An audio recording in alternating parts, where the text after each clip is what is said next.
She was holding a child's drawing, not a treaty, not a crystal text, a drawing, three figures scrawled in blue pigment on thin station paper, rendered by a 6-year-old's unsteady hand.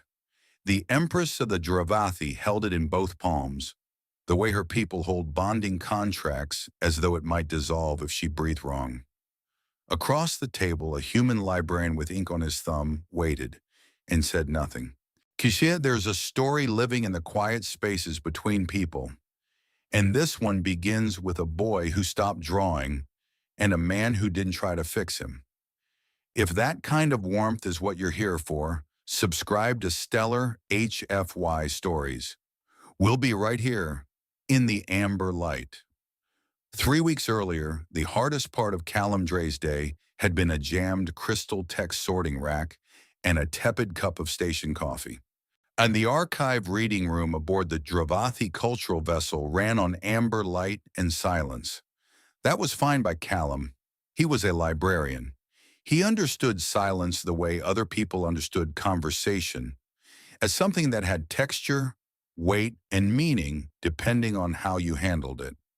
He found the boy on his 4th day. Tessin was 6 years old, a Dravathi war orphan under the Empress's guardianship, and he fit himself into the narrow gap between the 3rd and 4th crystal text shelves like he'd been designed for it. Small, still. Watching Callum sort the morning inventory with enormous green eyes that didn't blink quite often enough. Callum didn't make a thing of it. He kept sorting, slid a crystal text to the edge of the shelf closest to the boy. One of the illustrated volumes, star charts rendered in soft color rather than script. This one has pictures, he said, not looking up, when he heard eventually the faint drag of it being pulled from the shelf. That was beat 1. Distance, technically, but distance with a door left open. She arrived on day 2. Callum heard her before he saw her, not footsteps exactly, more like the quality of the room's silence changed. He looked up. Vorin Kyle, Empress of the Dravathi Reaches, stood in the archive doorway. 7 feet and 1 inch of pale silver skin and white gold hair, emerald circuit lines tracing her temples like something between decoration and anatomy. Her eyes were deep green and very still, and her pupils, he noticed this immediately, cataloged it the way he cataloged everything, had narrowed to thin vertical slits.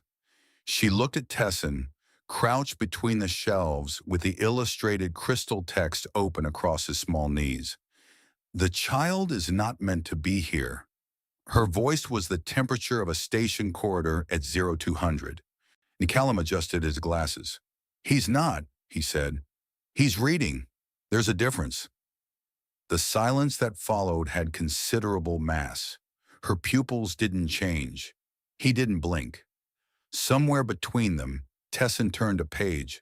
She left without another word. But she left the boy. 3 days passed. Tessin kept returning to the archive. He never spoke, not once, not a syllable, but he began bringing a small paper pad and a stick of blue pigment. On day 1, he drew stars. On day 2, in indistinct shapes that might have been the shelves, or might have been mountains. On day 3, he slid a drawing across the reading table toward Callum. 2 figures, one small, with faint green lines along the temples, one taller, with small round circles where the eyes should be. Callum studied it for a moment, touched the circles with his ink-stained thumb. He looked up, but Tessin had already tucked himself back between the shelves, apparently done with the whole transaction. Had Callum set the drawing carefully beside his sorting rack. He would find out later that the Empress discovered it that evening, still sitting on the table where he left it. He wouldn't know what it meant that she picked it up the way she did. He didn't know enough about the Dravathi for that. But something in how she'd left the room the next morning, quieter than usual, pupils unreadably narrow, made him file it away. The way he filed everything, as something worth returning to. Sometimes the smallest things A drawing, a book with pictures, carry more weight than anyone intends. If this story is already in your chest a little, subscribe to Stellar HFY Stories. There's more warmth where this came from. She came back on the fifth day, not to retrieve Tessin, not to issue instruction. She simply appeared in the archive doorway at the same hour, same amber light, same silence. And this time she walked all the way in. She sat across from Callum at the shared reading table. He noticed her pupils immediately, still vertical, still narrow. He said nothing, pulled his sorting rack a few inches to the left to give her more table space, and kept working. A full minute passed, maybe longer. Then her voice came low, careful, like something she had rehearsed and still wasn't certain of. He has not drawn anything since his parents died. Callum set down the crystal text he was holding. He didn't look up right away. And he understood. The way he understood silence. That looking up too fast would cost something. When he did look, her jaw was set hard, and her eyes were fixed on a point somewhere past his left shoulder. Her voice hadn't cracked on every word, just on died. One syllable, barely audible. He reached to the side of his rack, slid a crystal text across the table toward her. This one has pictures too. Her gaze dropped to it. For a moment, nothing moved in the room except the low amber light shifting through the ventilation current overhead. Then, very slowly, she pulled it toward her. The next morning, Tessin was already at the table when Callum arrived, not between the shelves. At the table, paper pad open, blue pigment in hand, working with the focused gravity that 6-year-olds bring to things that matter. Callum set down his coffee, pulled out his chair, sat. Tessin didn't look up, kept drawing. 10 minutes later, in the room's silence changed quality again. That specific shift Callum had learned to recognize. And Vorn Kale stepped through the archive doorway. She looked at Tessin, then at Callum, then she sat. No instruction, no cold corridor voice. She simply folded herself into the third chair at the table, and the room settled around her like it had been waiting for the wait. Tessin finished his drawing, slid it to the center of the table.